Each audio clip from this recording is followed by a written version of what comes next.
नमस्कार, आप देख रहे हैं एबीपी न्यूज पर लगातार सबसे बड़ा ओपिनियन पोल। 6 बजे आपने उत्तराखंड देखा, 7 बजे आपने पंजाब देखा। चुनाव वाले राज्यों का ओपिनियन पोल हम लगातार कल से ही दिखा रहे हैं। आज रात 8 बजे यानी बस 8 बज चुके हैं, तो समझ लीजिए 3 राज्यों के ओपिनियन पोल का एक ऐसा आंकड़ा आपके सामने हम रखने वाले हैं जिसे जानकर आप चौंक जाएंगे। लेकिन इसके लिए थोड़ा सा इंतजार करना होगा। पहले आपको फिर से दिखाएंगे यूपी, उत्तराखंड और पंजाब की तस्वीर, लेकिन उसके लिए हमें चलना होगा नेहा के पास। तो आइए सबसे पहले बड़ी तस्वीर जो है उत्तर प्रदेश, पंजाब और उत्तराखंड की हमारे ओपिनियन पोल की, वो आपको जल्दी से दिखा दें और उसके बाद सबसे चौंकाने वाला आंकड़ा। सबसे पहले उत्तर प्रदेश में 158 से 168 सीटें बीजेपी अच्छा कर रही है। समाजवादी पार्टी के भीतर की कलह बीजेपी को फायदा पहुंचा सकती है। अगर पंजाब की बात करें, 50 से 58 सीटें बीजेपी, अकाली दल को कोई इतने की उम्मीद नहीं कर रहा, लेकिन ओपिनियन पोल में इतनी सीटें बीजेपी और अकाली दल की गठबंधन की झोली में जाती दिखाई दे रही है। उत्तराखंड में भी बीजेपी अच्छा कर रही है, बहुमत लेकर सरकार बनाती दिखाई दे रही है। 35 से 43 सीटें जो कि बीजेपी की झोली में जाती दिखाई दे रही हैं। यानी सबसे बड़ी बात जो सामने आ रही है, ओपिनियन पोल के आंकड़ों पर गौर करेंगे तो साफ हो जाएगा कि बीजेपी तीनों राज्यों में अच्छा कर रही है। 3 राज्यों के ओपिनियन पोल की बड़ी तस्वीर यही है। अनुराग, बिल्कुल, ये बड़ी तस्वीर क्या उभरी है, इससे ये भी आपको दिखा देते हैं। नेहा ने आपको बताया किस तरीके के आंकड़े रहे हैं। अब देखिए बिग पिक्चर, 3 राज्यों के ओपिनियन पोल की बड़ी तस्वीर क्या है, आपको बता दें। तीनों राज्यों में बीजेपी अच्छा कर रही है। पोल के मुताबिक उत्तराखंड में सत्ता मुमकिन है, पंजाब में सत्ता में वापसी हो सकती है। ये बड़ी बात, ये चौंकाने वाला आंकड़ा, 3 राज्यों के ओपिनियन पोल की बड़ी तस्वीर आपके सामने है। ये तस्वीर आप देख रहे हैं। तो ये आपने तस्वीर देखी, बिग पिक्चर देखी, बीजेपी तीनों राज्यों में किस तरीके से लीड कर रही है। ये तस्वीर आपके सामने। मेरठ में मेरी सहयोगी रोमाना वहां पर मौजूद हैं, चित्रा त्रिपाठी वाराणसी से हमारे साथ हैं। इनका हम रुख करेंगे, इनसे हम बातचीत करेंगे, लेकिन इस वक्त हमारे साथ कुछ पॉलिटिकल गेस्ट भी जुड़ रहे हैं। संबित पात्रा हमारे साथ भारतीय जनता पार्टी से हैं। सबसे पहले मैं संबित पात्रा का ही रुख करूंगा। संबित पात्रा, ये जो चौंकाने वाला आंकड़ा है, ये आपके लिए खुशखबरी है? देखिए अनुराग जी, ये चौंकाने वाला आंकड़ा नहीं है, ये हकीकत के आंकड़े हैं। और मैं तो कहूँगा कि ये आंकड़े जब वास्तविक रूप से 11 मार्च को होली से ठीक पहले हमारे आंखों के सामने होंगे तो ये और बड़े होंगे। क्योंकि आपको मैं एक लॉजिकल आंसर देता हूँ। आप देखिए, ये जब CSDS का ये सर्वे किया गया होगा, या तो ये डिमोनेटाइजेशन के 50 दिन के समय किया गया होगा या ठीक उसके बाद किया गया होगा, जिस समय हम खुद मानते हैं कि लोगों को दिक्कत भी हो रही होंगी और लोग लाइन में खड़े होंगे, लोगों को थोड़ी इनकन्वीनियंस हुई होगी। उस समय भी लोगों ने इसके पीछे के इंटेंशन को समझते हुए ये नतीजा दिया है। अब जब लोगों को लाभ दिखना शुरू हो जाएगा, अब जब लोगों को फल मिलना शुरू हो जाएगा, तो स्वाभाविक रूप से यही आंकड़े और बढ़ जाएंगे। और आप देखिएगा कि ये नतीजे जो हम दिखा रहे हैं, ये वास्तविक रूप में चौंकाने के लिए होंगे। चौंकाने के लिए जो सपा, बसपा और कांग्रेस पार्टी है, उनके लिए। संबित पात्रा, लौटूंगा आपके पास। असीम वकार साहब समाजवादी पार्टी से और मुनव्वर हसन चौधरी बीएसपी से मेरे साथ हैं। असीम वकार साहब, सवाल यह है कि कल के ओपिनियन पोल में जो आपके लिए अच्छी खबर थी, वो इतनी अच्छी नहीं थी कि सरकार आप बना ले, चाहे समाजवादी पार्टी टूटे या वो एक रहे। नंबर 1 की पार्टी तो वो है उत्तर प्रदेश में, लेकिन सरकार बनाने के जादू या आंकड़े से बहुत पीछे नजर आती है। यह हाल क्यों हुआ?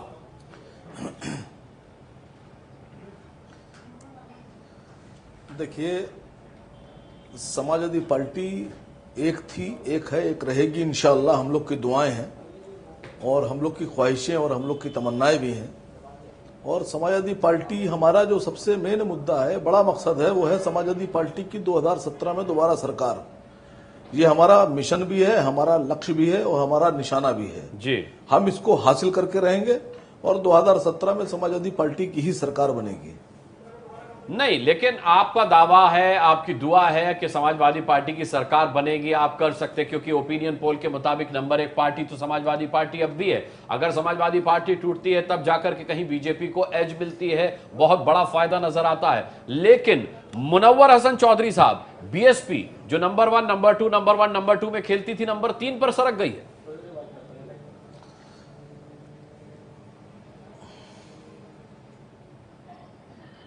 नहीं, मुझे लगता है जो एबीपी ने ओपिनियन पोल कराया है वो कहीं ऐसा तो नहीं है मुलायम सिंह जी के और अखिलेश जी के बीच में कराया। भाई मुलायम सिंह जी आएंगे इलेक्शन में या अखिलेश जी आएंगे, तो जाहिर सी बात है जनता ने कहा कि अखिलेश जी आएंगे। ये और पार्टियों को शामिल किया या नहीं किया, पहली बात तो ये सही से पता नहीं है। देखिए, सर्वे कराने के अपने तरीके होते हैं, बता रहे हैं। जो सर्वे जिन्होंने किया उनकी बात सुन लीजिए, फिर अपनी बात आगे बढ़ाइएगा।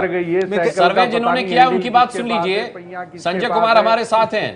नहीं, मैं कह रहा था हम सर्वे कराने के भी तरीके होते हैं। जिस तरह से आप प्रस्तुत कर रहे हैं कि क्या सर्वे अखिलेश और मुलायम के बीच में हुआ, इस तरह से तो कोई सर्वे नहीं कराता। उसकी एक विधि होती है, इसकी एक पढ़ाई होती है, इसकी एक ट्रेनिंग होती है प्रॉपर।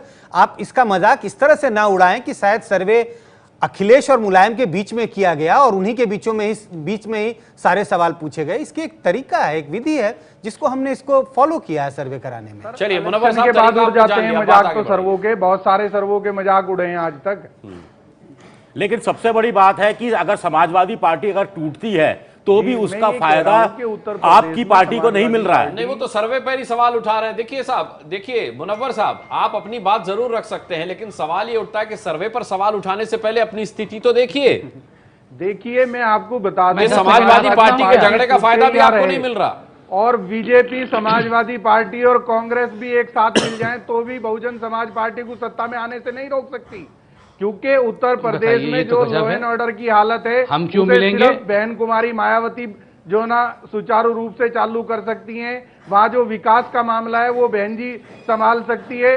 जो वहां के व्यापारी हैं वो अपने आप कह रहे हैं, लीडर होके जनता जो ने ना नहीं माना, अपना व्यापार करें। जो वहां की बहनें हैं जनता ने नहीं वो जो माना, ना लिहाजा खुलेआम किसी भी समय जो ना बाहर निकल जाएं। जो आज उत्तर प्रदेश का माहौल बना हुआ है उसे बीजेपी और समाजवादी पार्टी कभी नहीं सुधार सकती। वहां विकास अगर हो सकता है तो बहन जी के नेतृत्व में हो सकता है।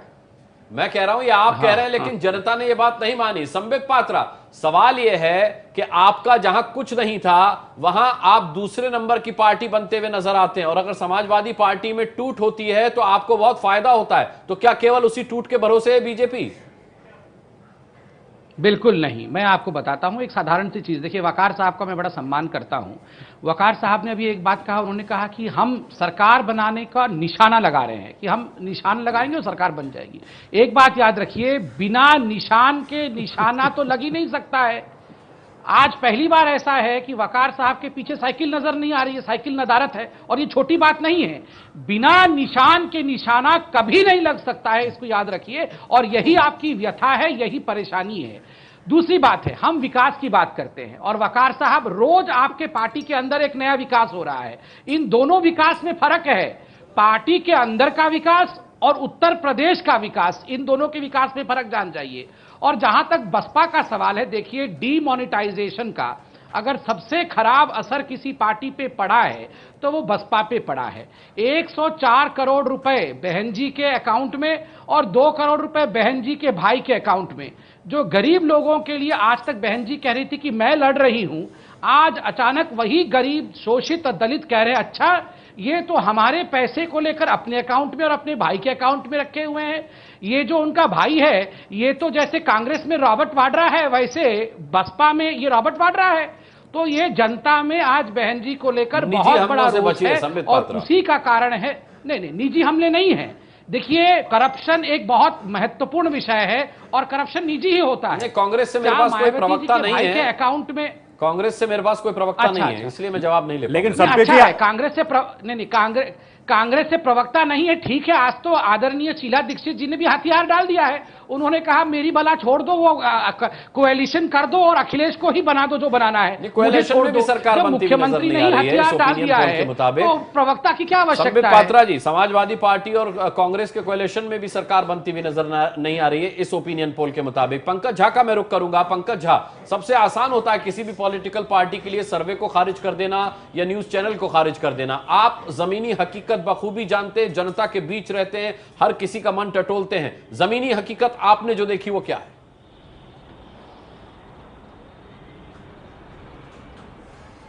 देखिए अनुराग, ये बात तय है कि जिस तरीके से मुलायम सिंह के परिवार में घमासान मचा है, उसके बाद से बीजेपी को एज मिला है। अगर ये दोनों एक रहते हैं, मुलायम और अखिलेश, इनके वोटों का बंटवारा नहीं होता है, तो अखिलेश ने जो अपनी एक छवि बनाई है जिसमें उम्मीद है, कहीं ना कहीं सपने दिखाते हैं, विकास की बात कर रहे हैं, तो उसमें फायदा है।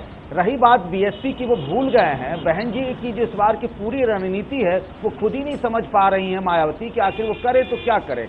2007 का जो सोशल इंजीनियरिंग का फार्मूला था वो सब बिखर गया है। अब वो पहले उन्होंने दलित तो उनके साथ है, उन्होंने मुसलमानों पे भरोसा किया, बहुत सारा टिकट दे दिया, लेकिन जो कांसीराम का प्रयोग था, बेस वोट दलित का और स्टेफनी वोट जो अति पिछड़ी जातियों का, मौर्य, सैनी, साकी, कुशवाहा, उसको उन्होंने गवा दिया। जब उन्हें लगा कि उसका फायदा नहीं मिल रहा है तो फिर से वो पिछड़ा वर्ग सम्मेलन करने लगी हैं। तो उनकी रणनीति में कहीं ना कहीं लोचा है और इसकी वजह से बीएसपी उस कदर दिख नहीं रही है मुकाबले में, ये बात तय है। मुनव्वर साहब, रणनीति में लोचा है, क्या नोटबंदी का विरोध करके ही आपकी रणनीति तय होगी? क्या वही एक जीत का सूत्र होगा? क्योंकि आपको मैं ये भी बता दूं कि सर्वे के मुताबिक नोटबंदी को मुद्दा मानने वाले लोग सबसे कम हैं।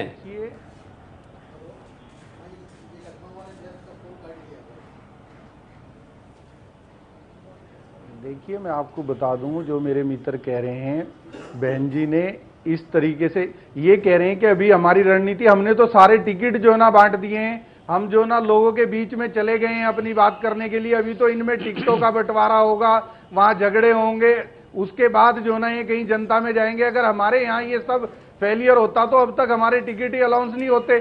कल बहन जी ने ये चुनाव आयुक्त का फैसला आने से पहले ही सारे टिकट जो है ना बांट दिए और लोगों को कह दिया, जाइए आप अपने इलाके में तैयारी करिए, हम अपनी पूरी तैयारी में। आपके यहाँ तो टिकट साल भर पहले मिल जाते हैं और कई बार कटते और बढ़ते हैं। मैं इनके लिए बता दूं, इनका कोई उत्तर प्रदेश में नहीं। मैं कुछ कह सकता हूं क्या यहाँ पे टिकट बांटने पे? ना कांग्रेस का उत्तर प्रदेश में बहुत कुछ नहीं है, ना इन्होंने उत्तर प्रदेश के लिए कुछ किया। बीजेपी को 14 साल पहले रिजेक्ट कर दिया प्रदेश की जनता ने।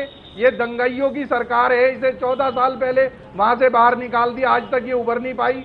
समाजवादी पार्टी ने उसके फेलियर की वजह से ये 73 सीटें जीत गई लोकसभा में और उभर के आई थी, लेकिन अब समाजवादी पार्टी सरकार गई, ये चौथे नंबर पे ही आ गए तो बड़ी बात होगी। ठीक है, संबित पात्रा जी जानते हैं अच्छी तरीके से कि उत्तर प्रदेश में इनकी हैसियत क्या है। यहाँ बोलने से बैठने से कुछ नहीं होने वाला। जो ओपिनियन पोल तो हैसियत नंबर 2 बता रहा है। ओपिनियन पोल तो मुनव्वर साहब बीजेपी की हैसियत नंबर 2 बता रहा है। संबित रुक जाइए, आप इनकी बात का जवाब देंगे तो हम ओपिनियन पोल से भटक जाएंगे।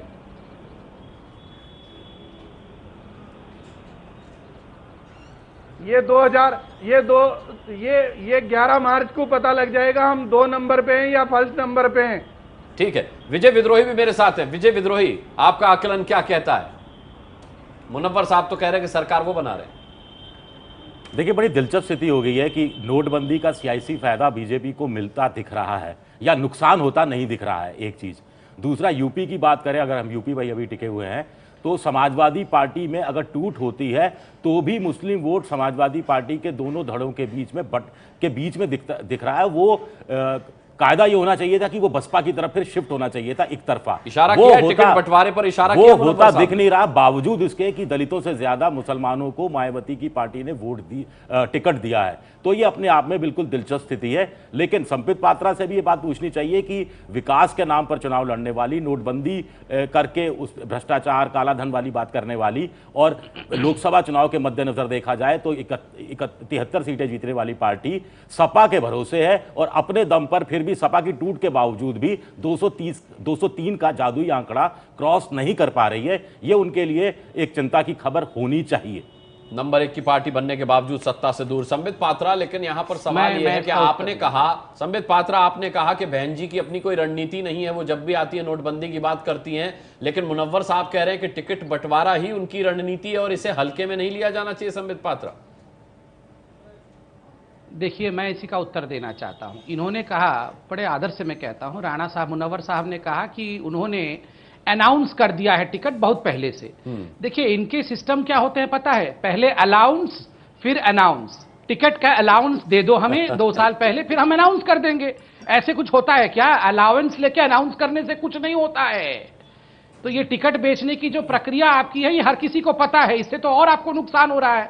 और ये जो काला धन आपने छुपा रखा था, देखिए यहाँ बड़े बड़े पत्रकार बैठे हैं, वो बताएंगे नहीं, मैं कुछ बातें बता देता हूं। ओपिनियन पोल पर ही नहीं, मैं एक बात, देखिए अनुराग भाई, मैं इसलिए बोल रहा हूं, जिस तरीके का स्थान दिया है मायावती जी ने अपनी लिस्ट में, आपको नहीं लगता कि वो बहुत उसे खपाने में 10 महीने लगे? आपके पीएम को उसे गायब करने में 10 महीने लगे लोगों के बीच में। आप मैं सुन नहीं पा रहा हूं, इतने लोग साथ में बोल रहा हूं। संबित पात्रा, टिकट बंटवारे को रणनीति मुनव्वर साहब बता रहे हैं, और जिस तरीके से मुस्लिम उम्मीदवारों को टिकट दिया गया है, आपको नहीं लगता कि मुस्लिम मतदाता भाग्य का फैसला करेंगे उत्तर प्रदेश में किसकी सरकार बनेगी? और अगर समाजवादी पार्टी से वो छिटकते हैं तो आपके पास कैसे आएंगे? रणनीति तो बहन जी बना चुकी है।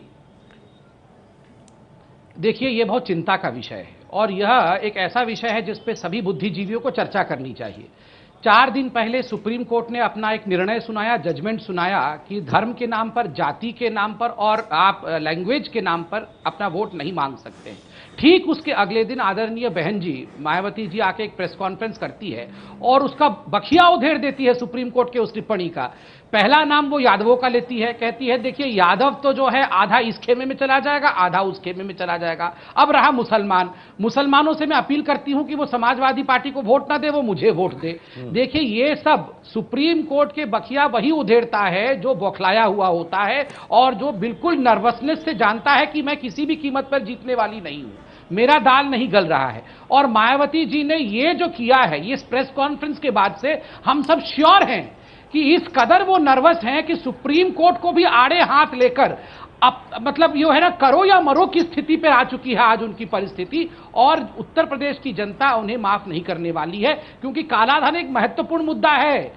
मायावती जी बार बार कह रही है कि वो गरीबों की मसीहा है, मगर आज ये प्रूव हो गया है कि वो दौलत की मसीहा है, गरीबों की नहीं है, दलितों की नहीं है। कालाधन एक मुद्दा है, साफ तौर पर संबित पात्रा का कहना है, लेकिन सबसे बड़ी बात यह है कि बीजेपी के इस परफॉर्मेंस में जो ओपिनियन पोल में अब तक सामने आई है, बेहतर क्या इसलिए रहा है प्रदर्शन कि नोटबंदी मुद्दा नहीं बन पाई, जो कि विरोधी दल मानकर चल रहे थे कि नोटबंदी मुद्दा बनेगी। इसे और विस्तार से समझने के लिए सीधे रुख करते हैं नेहा का। अनुराग, हमने अपने ओपिनियन पोल में तीनों राज्यों में जनता से पूछा कि नोटबंदी उनके लिए कितना बड़ा मुद्दा है। आंकड़े आपके सामने हैं। उत्तर प्रदेश में सिर्फ 8% जनता का मानना है, इतने बड़े प्रदेश में, कि नोटबंदी उनके लिए एक मुद्दा है। उत्तराखंड में सिर्फ 1% लोग नोटबंदी को मुद्दा मान रहे हैं और पंजाब में सिर्फ 2%। इन आंकड़ों से आप अंदाजा लगा सकते हैं कि नोटबंदी जिस पर विरोधी इतने वार बीजेपी पर कर रहे हैं, वो शायद इन 3 चुनावी राज्यों में जनता के बीच उस तरह से बड़ा मुद्दा नहीं बन पा रहे हैं। इसके अलावा दूसरा सवाल हमने नोटबंदी पर पूछा कि जो नोटबंदी है ये सही है या गलत। नोटबंदी सही या गलत, इस पर सही मानने वाले उत्तर प्रदेश में 35% हैं, कमजोर तैयारी मानने वाले 34% हैं, गलत मानने वाले 22%। तो आप देख सकते हैं गलत मानने वालों की संख्या यूपी में सबसे कम 22%, सही मानने वाले जो हैं वो ज्यादा हैं। कमजोर तैयारी की बात पंजाब में करने वाले 45% हैं कि नोटबंदी सही है या गलत है, सही मान रहे हैं 28%, गलत मानने वाले पंजाब में सिर्फ 21%। ऐसे ही उत्तराखंड में आप देखिए सही मानने वाले 60% हैं। उत्तराखंड में ज्यादातर जनता हमारे ओपिनियन पोल के मुताबिक नोटबंदी को सही फैसला मान रही है। 28% जनता कमजोर तैयारी जरूर कह रही है, लेकिन गलत मानने वाले उत्तराखंड में सिर्फ 9% हैं। एक सवाल हमने और पूछा कि क्या नोटबंदी काले धन का इलाज है। यूपी में 29% जनता मानती है हाँ, नोटबंदी काले धन का इलाज है। उत्तराखंड में हमारा ओपिनियन पोल बताता है कि 55% जनता, सबसे ज्यादा जनता मानती है कि नोटबंदी काले धन पर वार है, और पंजाब में 22% जनता। तो ये बड़ी तस्वीर अनुराग ये बहुत स्पष्ट रूप से बता रही है कि नोटबंदी बड़ा मुद्दा जनता के बीच नहीं बना, और नोटबंदी पर श्रेय कहीं ना कहीं मोदी सरकार को जाता दिखाई दे रहा है जनता के बीच। बिल्कुल, शुक्रिया नेहा। संजय कुमार जी, यहां आपका रिएक्शन बनता है, क्योंकि जो लोग ये कहते हैं कि तैयारी अच्छी नहीं थी, नोटबंदी तो अच्छी थी, वो भी मैं नोटबंदी अच्छी में डालता हूं। सबसे बड़ा सवाल ये उठता है कि जिसको फैक्टर विरोधी पार्टियां मानकर चल रही थी, बीएसपी या फिर समाजवादी पार्टी के, नोटबंदी ले डूबेगी बीजेपी को, वो फैक्टर तो फेल हो गया। मुझे लगता है कि मतदाताओं के मन में और हम कई लोगों के मन में ये बड़ी असमंजस की स्थिति है। क्या नोटबंदी का बीजेपी को फायदा होगा, नुकसान होगा? सर्वे जो 3 राज्यों में किए गए ये बात को बिल्कुल स्पष्ट कर देता है। भले ही हम यहाँ बैठ के या अपने दोस्त यारों से बात करके हमें लगे नोटबंदी का नुकसान बीजेपी को होने वाला है, लेकिन कुल मिलाकर के तीनों राज्य की जनता नोटबंदी का एक तरह से समर्थन कर रही है। जो दूसरी जो बीच में जो है कहते हैं कि नोटबंदी सही तो है लेकिन शायद तैयारी कम थी, ये शायद ऐसे लोग हैं जिनको अपने रुपये बदलने में, पैसे निकालने में कुछ दिक्कतें आई, लेकिन कुल मिलाकर के इन लोगों की भी राय यही रही है कि कुल मिलाकर के ये शायद देश के लिए अच्छा ही होगा। वो इसलिए भी कुल मिलाकर के जो नोटबंदी का समर्थन अभी बीजेपी को मिल रहा है, उसका विरोध करने वाले कम से कम इन 3 राज्यों में बहुत कम दिखाई पड़ते हैं। देखिए, मैं भी बहुत घूमा उत्तर प्रदेश से लेकर राजस्थान, इन इलाकों में नोटबंदी के दौरान बहुत से गांव, देहातों, कस्बों में गया, तो मुझे लगता है कि वो नुकसान इसलिए नहीं हो रहा बीजेपी को, क्योंकि नोटबंदी से जुड़ी हुई जो उम्मीदें हैं उस पर अभी भी उनकी लोगों की उम्मीदें टिकी हुई हैं कि इससे महंगाई कम हो जाएगी, इससे मकान सस्ते हो जाएंगे, इससे रोजगार बढ़ जाएगा और इससे काला धन निकलेगा और उनकी जिंदगी आसान होगी। तो वो उम्मीदें मुझे लगता है उसी उम्मीद के कारण लोगों की अभी आस्था है कि वो लॉन्ग टर्म अभी समझ रहे हैं इससे फायदा होगा उन्हें। असीम वकार साहब कुछ कहना चाह रहे हैं। असीम वकार साहब एक छोटा सा रिएक्शन रखिएगा बहुत।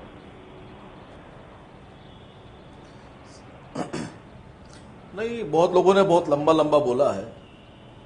2014 के चुनाव से पहले एक सर्कस बाबा हुआ करते थे, वो बीजेपी का समर्थन कर रहे थे और बीजेपी के लोग बहुत चीख चीख कर पूरे हिंदुस्तान में प्रचार कर रहे थे कि वो 15 लाख करोड़ रुपए विदेश में जमा है और 15 लाख करोड़ रुपए अगर आ जाएंगे ये बात तो कई बार हो 17 चुकी है असीम वकार आ साहब। जाएगा। असीम वकार साहब बहुत ये अच्छा हुआ कि नोटबंदी हुई। हाँ।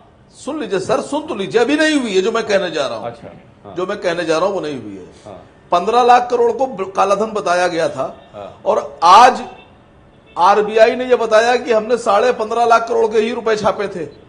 इनके पास ना कोई आंकड़े थे ना कुछ था, ये झूठम झूठ बोला। जनता में लेके जाइए ना मुद्दा। और असीम वकार साहब, प्रधानमंत्री जी से सिर्फ इतना कहना चाहता हूं कि जितने लोग पकड़े जा रहे हैं, सर सुन तो लीजिए, बिल्कुल, जितने लोग पकड़े जा रहे हैं ब्लैक मनी के साथ, जो ये छापे मारे जा रहे हैं, इनमें सिर्फ भारतीय जनता पार्टी से जुड़े हुए कारोबारी और नेता ही पकड़े जा रहे हैं। ठीक है। एक नाम आप लोगों के सामने ले रहा हूं, महेश शाह नाम आदमी था। महेश शाह के पास से 13,500 करोड़ रुपए बरामद हुए। जी। उसने ये भी कहा कि मैं और नाम बताऊंगा और भी रुपए बताऊंगा। तो मैं सिर्फ इतना पूछना चाहता हूं का जवाब ले लेते। क्या जनता को, भारतीय जनता पार्टी को यह बताना नहीं चाहिए कि महेश शाह ने कितने लोगों का नाम बताया है और कहां बताइए, इसका जवाब दे दीजिए। कहां छुपा के रखे गए? असीम वकार साहब के सवाल का जवाब देखिए। पहले तो मैं वो सर्कस बाबा समझ नहीं पाया। साइकिल पे सर्कस बचपन में देखा है, मगर ये सर्कस बाबा, आदरणीय नेताजी को ऐसे नाम से पुकारना मुझे उचित नहीं लगता है। नेताजी आपके साथ आज नहीं है, वो अलग पार्टी बना रहे हैं, मगर ऐसे उनको सर्कस बाबा के नाम से मत पुकारे प्लीज, वो बहुत दुखी होंगे। दूसरी बात, जहां तक आपका ये जो संयमित रहे असीम वकार साहब। असीम वकार साहब, मेरे चैनल पर इस तरीके की भाषा ना बोले। असीम वकार साहब, शब्दों का चयन जरा सोच समझ कर करें। आप एक बहुत सम्मानित पार्टी से आते हैं। मैं आपसे देखिए निवेदन कर सकता हूं, आगे मर्यादा आप अपनी खुद तय करेंगे, लेकिन मेरे चैनल पर ये कम से कम अलाउ नहीं है सर। आप बहुत सम्मानित पार्टी से आते हैं, अशोभनीय भाषा का प्रयोग ना करें। मैं असीम वकार साहब के शब्दों के लिए माफी मांगता हूं। चलिए, हम यहां पर एक छोटे से ब्रेक के लिए रुकेंगे। असीम वकार साहब, हो गया अभी। अब यहां पर एक छोटे से ब्रेक के लिए रुकेंगे। ये डिबेट हमारी जारी रहेगी। साथ ही हम वाराणसी भी चलेंगे, चित्रा त्रिपाठी के पास, और रोमाना के पास चलेंगे, मेरठ, जब ब्रेक से वापस आएंगे। बहुत जल्द आते हैं। हमने आपको उत्तर प्रदेश का ओपिनियन पोल दिखाया, पंजाब और उत्तराखंड का ओपिनियन पोल दिखाया। देखिए, पंजाब में अकाली प्लस और कांग्रेस में कांटे की टक्कर है। आम आदमी पार्टी तीसरे नंबर पर खिसक गई है। यह पंजाब की स्थिति है। उत्तराखंड में बीजेपी की सरकार संभव है, कांग्रेस सत्ता गंवा सकती है। ये ओपिनियन पोल के सर्वे के नतीजे बताते हैं। इसके अलावा कल यूपी के ओपिनियन पोल में हमने दिखाया था समाजवादी पार्टी सबसे बड़ी पार्टी जरूर है, लेकिन सत्ता के जादुई आंकड़े से वो फिर भी दूर है। चुनाव वाले राज्यों में नोटबंदी बड़ा मुद्दा नहीं है। सबसे ज्यादा 8% लोग मुद्दा मानते हैं उत्तर प्रदेश में। जो सबसे कम लोग हैं नोटबंदी को मुद्दा मानने वाले। तमाम मुद्दों में केवल 8% ही मुद्दा माना गया है नोटबंदी को। इसके अलावा 1% और 2% का आंकड़ा पंजाब और उत्तराखंड से आया है। चलिए, वाराणसी और मेरठ की तस्वीरें हमारे स्क्रीन पर उभर आई है। रोमाना और चित्रा त्रिपाठी वहां से मौजूद हैं। सबसे पहले चित्रा का मैं रुख करूंगा। चित्रा, वाराणसी के लोग अब तक ओपिनियन पोल के सर्वे का नतीजा जान चुके होंगे। क्या राय रखते हैं वो, क्या उनका मन है? आप लगातार 2 दिन से वाराणसी के लोगों के बीच हैं।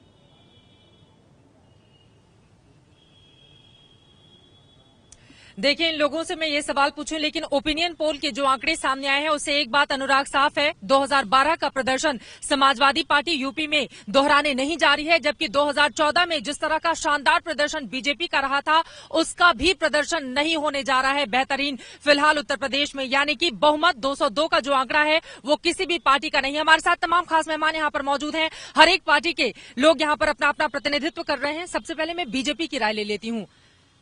आपके अच्छे दिन 14 सालों के बाद भी आते हुए दिखाई नहीं दे रहे हैं। अगर मुख्यमंत्री का चेहरा प्रोजेक्ट आपने नहीं किया तो आप तो नंबर 2 की पार्टी बनकर रह जाएंगे समाजवादी पार्टी के बाद। नरेंद्र मोदी जी के बाद बीजेपी किसी को प्रोजेक्ट नहीं करेगी, हम लोग उन्हीं के नाम पर चुनाव लड़ेंगे।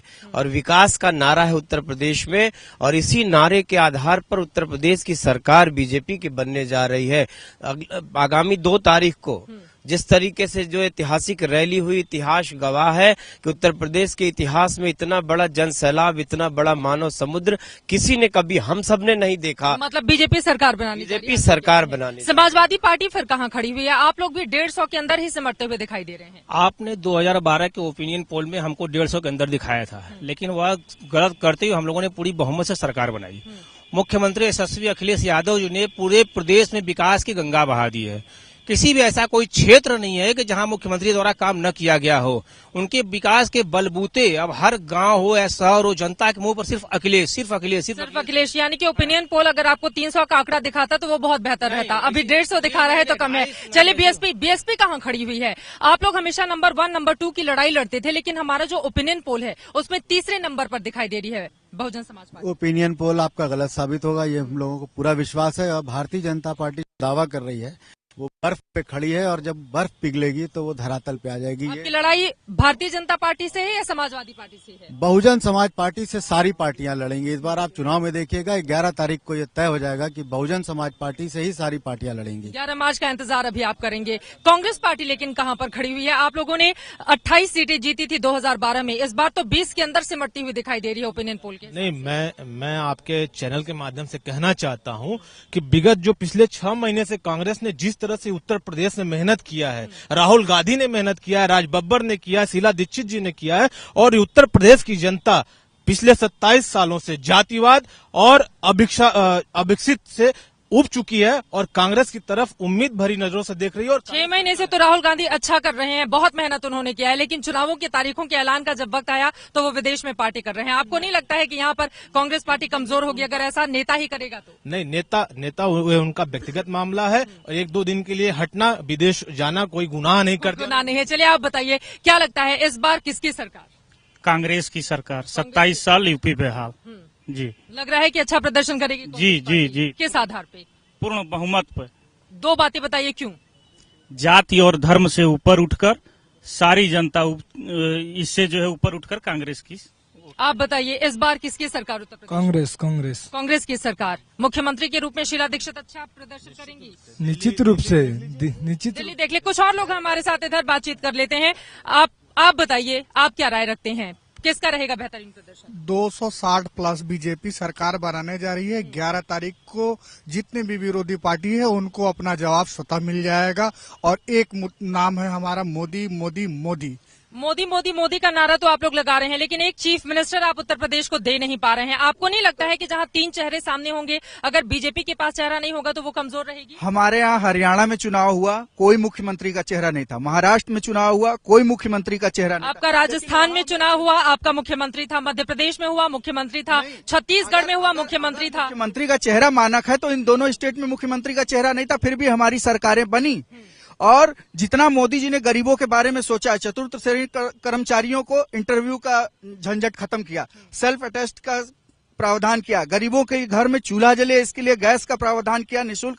एक तरफ लोगों से बड़े लोगों, बहुत ज्यादा काम उनकी ओर से किया गया है। आपको क्या लगता है कौन पार्टी किस पर पहुंचाया? बीजेपी की पार्टी हम लोग की 265 प्लस की सरकार बनाने जा रही है, क्योंकि इसके बाद जो सपा की सरकार है, जो अपने परिवार में ही आपसी झगड़े कर रहे हैं, वो सरकार हो। और बहुजन पार्टी की आप देख रही है हालत, उनकी मायावती की नोटबंदी से पूरी की पूरी समाप्त हो चुकी है। चाचा सबसे बड़ा सत्ता उनके लिए यही है, बाप बड़ा ना चाचा, सबसे बड़ा सत्ता है। और आपके लिए क्या है? हमारे लिए देश सेवा है। आज गरीबों के घर में चूल्हा जले, इसके लिए अमीरों से सब्सिडी छुड़वा करके गरीबों के घर में चूल्हा जला। बहुत सारा काम। आ जाती हूँ समाजवादी पार्टी के पास। समाजवादी पार्टी घर का दंगल तो ठीक नहीं कर पा रही है, आप अपने विरोधियों से क्या लड़ेंगे? नहीं, यह पारिवारिक बात है। परिवार को हमारे ख्याल से इसमें हस्तक्षेप करना ठीक नहीं। किसी पारिवारिक बात कहाँ से है ये?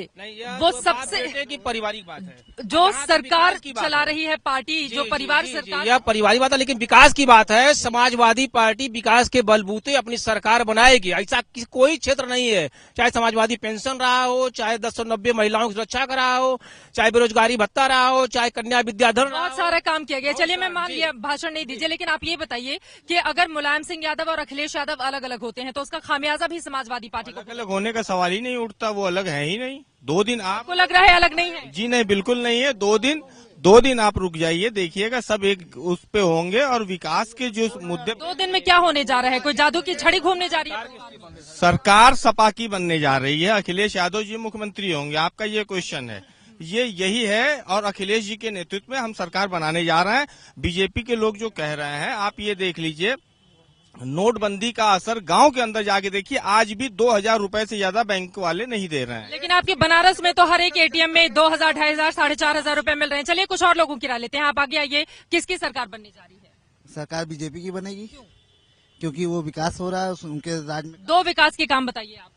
2 विकास के काम मतलब देखिए, आप जो भी है मोदी जी याद नहीं है क्षेत्र में, मोदी जी के सांसदीय क्षेत्र में सारे आप देखिए अंडरग्राउंड बिजली हो रहे हैं, जितने यहाँ पे क्या बोलते हैं सीवर लाइन है, सारे अंडरग्राउंड हो रहा है। और जहाँ समाजवादी पार्टी की बात रही, इनका मैडम मेरा एक निवेदन है कि माननीय प्रधानमंत्री जी का संसदीय क्षेत्र है बनारस, आप बनारस को एक बार लाइव दिखा दीजिए तो पूरा देश जान जाएगा कि विकास का मुद्दा बनारस से कहां पहुंचा है। एक भी इंफ्रास्ट्रक्चर कंप्लीट नहीं है, एक भी रोड दुरुस्त नहीं है।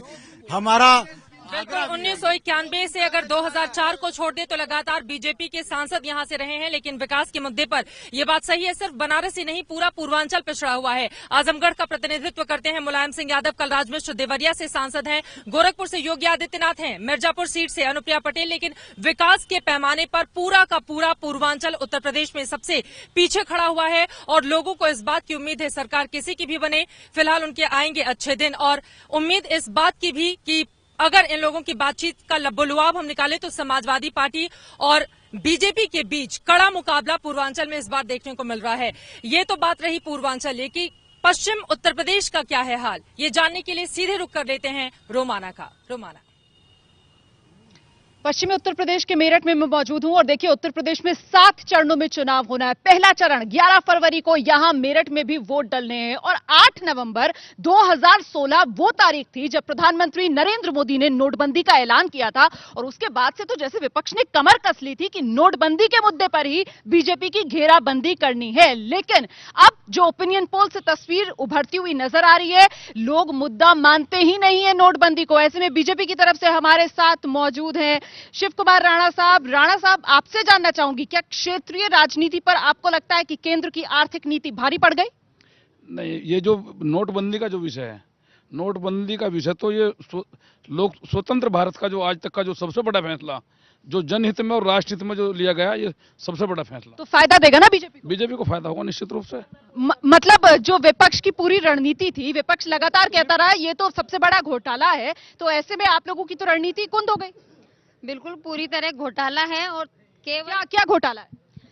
नोटबंदी का बहुत बड़ा घोटाला है। केवल अपना पूरी तरह का जो काला धन है उसे छुपाने के लिए उन्होंने इस फैसले को सामने रख दिया है और अपना सुनहरे अक्षरों में आरती जी लोग सवाल ये कर रहे हैं कि नोटबंदी का नफा नुकसान तो बाद में, पहले परिवार का दंगल जो है उसकी जुगत से तो बाहर निकलिए। देखिए मेरी बात सुनिए, परिवार एक है हमेशा, केवल और इतना कह सकते हैं कि परिवार में झगड़े होते हैं और वो परिवार ही देखता है। अगर बाहर का आदमी, झगड़े अब सड़क पर आ गए और इसी वजह से सवाल बनता है। सतीश जी हमारे साथ मौजूद है, डॉक्टर सतीश बीएसपी से। मायावती ने तो आर्थिक आपातकाल नोटबंदी को करार दे दिया और देखिए जनता उसको एक्सेप्ट ही नहीं कर रही है। नहीं, ये बिल्कुल निश्चित रूप से देश की जनता के खिलाफ आर्थिक आपातकाल है और मैं ये है कि ये देश की जनता के बीएसपी क्या लोगों की नब्ज पकड़ नहीं पा रही है? नहीं पड़ रही है। ये गरीबों के प्रति, दलितों के प्रति, मुसलमानों के प्रति बीजेपी का आर्थिक आतंकवाद है। और इस आर्थिक आतंकवाद में बहुत सारी बहनों ने अपने भाई को खोया, बहुत सारी माओं ने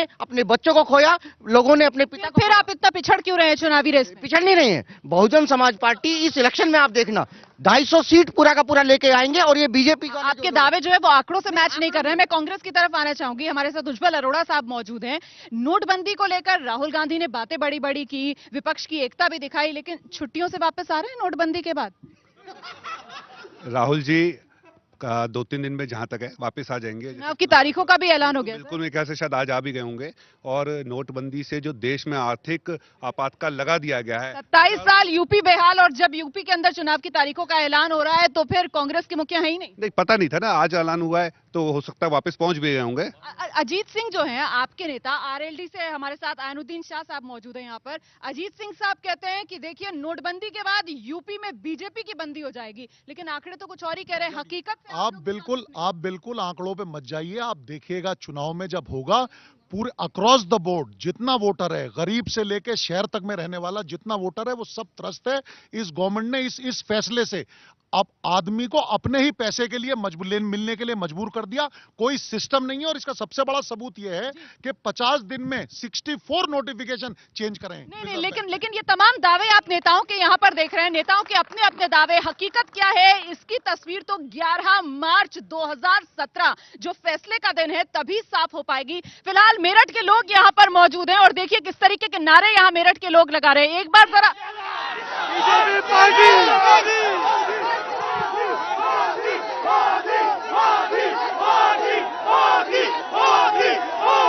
यानी हमने पूर्वी उत्तर प्रदेश का भी हाल देखा और पश्चिमी उत्तर प्रदेश का भी हाल देखा। कामोबेश वहां पर मिली जुली राय है, लेकिन फिर भी साफ तौर पर भारतीय जनता पार्टी को फायदा होता हुआ नजर आ रहा है। नोटबंदी जो सबसे बड़ा मुद्दा विपक्षी मानकर चल रहे थे, वो मुद्दा जनता के बीच काम नहीं कर पाया, यानी जनता उसे मुद्दा नहीं मानती। हम यहां पर एक छोटा सा ब्रेक लेंगे और जब ब्रेक से वापस आएंगे तो इस पोल पर पंजाब के डिप्टी सीएम सुखबीर बादल साहब का क्या कहना है, ये आपको सुनवाएंगे।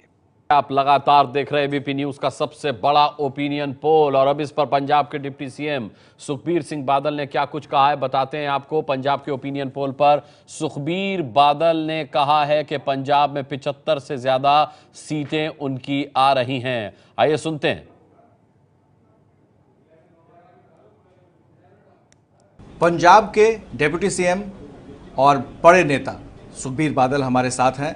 जो आपने ओपिनियन पोल देखी कि आप लोगों को बढ़त है, लेकिन फिर भी आप लोग उस आंकड़े को, जादुई आंकड़े को नहीं पकड़ पा रहे हैं जहां से आपकी फिर से सरकार बन सकती है। क्या आपकी प्रतिक्रिया? मैं इतना कहना चाहता हूं, जो ओपिनियन पोल है, 3 महीने पहले एक ओपिनियन पोल था जहां हमें 3rd दिखाया गया था, अब 1st दिखाया जा रहा है। ये एक डायरेक्शन है। मैं इतना कहना चाहता हूं, आप एंड रिज़ल्ट 1 महीने 1.5 महीने में आ जाएगा। पंजाब का जब फाइनल रिज़ल्ट आएगा, वहाँ अकाली दल बीजेपी को बिटवीन 75 to 85 सीट्स में आएंगी। जो डेवलपमेंट हमने की है, ये उसका नतीजा है। जो लोगों के मन में आ गया है कि डेवलपमेंट कंटिन्यू तभी होगी, जिस स्पीड पे जा रहा है काम, वैसी स्पीड और बढ़ेगी अगर ये वापस आएंगे। नहीं तो, और जो आपकी जो हवा बनाई थी बाहर, आपका असली चेहरा सामने आ गया है। आपका आरोप था आपके ऊपर खास तौर से कि आपकी पार्टी, सुखबीर सिंह बादल, ये लोग जो हैं ड्रग्स के धंधे में, आपका भी नाम आया था और आपके ऊपर भी आरोप लगे। पहली बात है, मेरा तो नाम नहीं, मैं तो पकड़ने वाला हूँ, हमने पकड़ा था। ये सब झूठा प्रचार पंजाब के ऊपर किया गया था। यही कारण है पंजाब के लोग इसको मानते नहीं हैं। पंजाब के लोग ने असलियत देखा कि ये सारा ड्रग्स का सिस्टम ये ओवर इन्फ्लेट किया गया था। कांग्रेस और आपने झूठा प्रचार किया गया था। हमने जब उस पुलिस की रिक्रूटमेंट में हमने 4 लाख नौजवान का टेस्ट कराया, 1% भी नहीं निकला। वो पूरे उसके बाद उन्होंने बोलना बंद कर दिया। आप पिछले 3 महीने से क्यों नहीं बोल रहे? क्योंकि हमने टेस्ट करा के दिखा दिया कि सारा झूठ है। और ये जो सर्वे है, मैं बताऊँ, ये बड़ा कंजर्वेटिव है। एक्चुअल मैं बताऊँ क्या होगा, मेरी बात नोट भी कर लें। आपको 5 सीटें से कम आएंगी, टोटल 5 सीटें। अभी आप 12 दिखा रहे हो, अभी 5 सीटें से कम आपको आएंगी। 30 के नज़दीक, 30, 32, 33 के नज़दीक होगी कांग्रेस की, और 75 to 85 के बीच में आएंगे अकाली दल बीजेपी। ये आपका दावा है कि आप जो बहुमत का आंकड़ा है वो पाएंगे, लेकिन हकीकत ये है कि जो कांग्रेस और आप पार्टी लगातार आप पर आरोप लगाती रही, आपको घेरने का प्रयास करती रही, चाहे वो डेवलपमेंट का मामला हो, चाहे ड्रग्स का मामला हो, चाहे बाकी बिजनेस का मामला हो। तो इससे कैसे निपटेंगे आप? क्योंकि ये आरोप जो है वो जनता के बीच में है। पहली बात है, 10 साल में एक भी स्कैम स्कैंडल पंजाब में नहीं हुआ, एक भी। चलिए, तो एबीपी न्यूज पर सबसे बड़े ओपिनियन पोल में इतना ही, लेकिन हम इस तरीके का सर्वे आगे भी दिखाते रहेंगे जिससे जनता की राय और मशवरा आप तक पहुंचता रहे। स्टूडियो में हमारे साथ संजय कुमार जी हैं, विजय विद्रोही जी हैं, दोनों